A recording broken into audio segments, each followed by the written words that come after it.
Are you wanting to get in better shape, maybe lose a few pounds, but you really just don't know where to start? In this video, I'm going to give you the easiest way to begin your journey with 7 simple steps.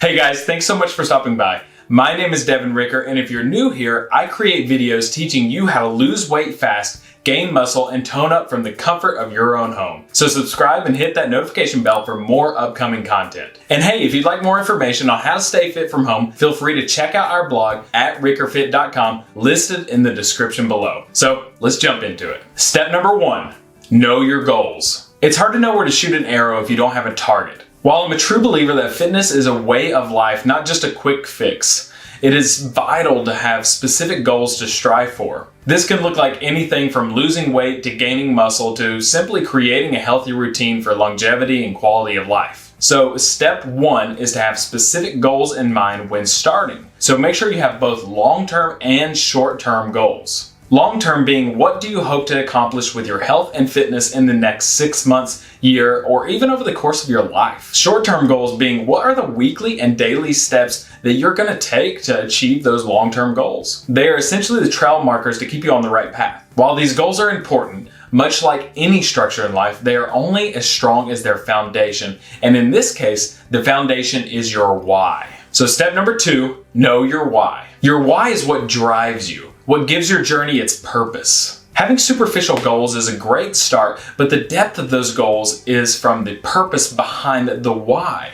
So I ask you, what is your why? If you want to lose weight, why? Is it to have a higher quality of life? To be able to move better? To be around for your kids and grandkids? Or hey, just to look good for the ladies or the fellas? Hey, I ain't judging. Whatever it is, find it and cling to it for your inspiration, because you're not always going to feel like being on this journey, but it's worth it for your why. Step number 3, learn and receive help. I'm a big believer in learning as much as you can about topics that are important to your life. Listen to podcasts, read books, or continue watching YouTube videos to learn as much as you can about being fit. Having a foundation, no matter how big or small, will help you help yourself. Sometimes this comes in the form of knowing what you're looking for when receiving help. If you know you want a personal trainer, but you don't really know what to look for, it can be easy to get scammed. But if you know they ought to be certified or even have a degree and they've had some good experience in the field, then you're far more likely to receive a higher quality of help. The more you learn, the more you'll understand what is helpful and what's not so helpful for you and your goals. Step number 4, track where you've been. Most people actually forget this stage, but tracking your progress even before it starts is the key to success in health and fitness. A good example of this would be to take a look at how many steps you've been getting in on average over the past few weeks. If you have a smartphone or a smartwatch, then you can do this within a matter of seconds. The reason you'll want to track your progress before you even start is twofold. Number 1, understanding your current habits is a necessity when trying to alter them. And number 2, tracking what you're currently doing will give you a stronger bond to the additions and subtractions of your routine, therefore creating a stronger why in the long run. Step number 5, create your path. Now that you know where you've been, it's time to start creating the roadmap on how to get where you want to be. With the knowledge that you have, create the best route you can. This can literally be as simple as taking your steps from 2,500 a day to 3,000 a day for the next month,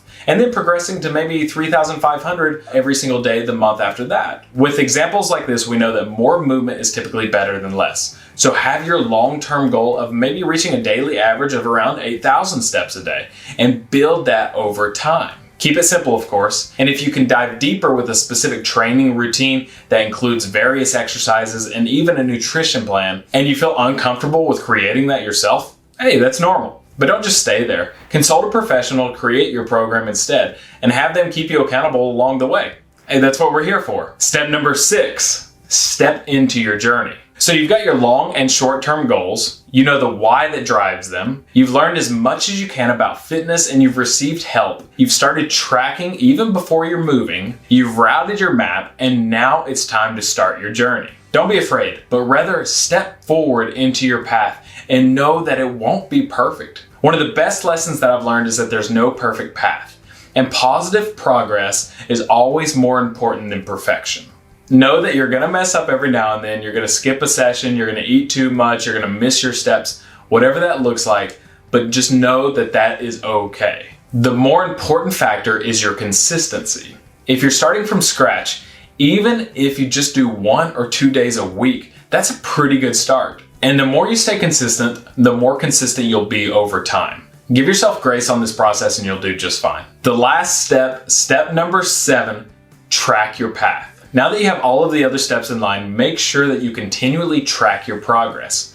You don't have to write down every little detail if that's not for you, but try your best to record what's necessary. For myself and my clients, we record each session in terms of what exercises we do, how many sets and reps we get in, and if we use weight or not. This way we'll know how to progress as we get stronger along our own paths. Have a plan to record your steps and occasionally place another trail marker along the way. For instance, that could look like weekly or bi-weekly weigh-ins or monthly measurements, just to make sure you're moving in the right direction along your journey. And also determine where these trail markers are going to be ahead of time, and that way you can prep for them ahead of time. And as you're going along your journey, keep in mind you don't need to have a gym membership, fancy equipment, or anything like that to get started. In fact, I have a video listed right here of my top 5 ways to lose weight from home with no equipment required. So make sure to smash that like button and hit subscribe for more fitness content that you can do right there from your home. Thank you so much for watching.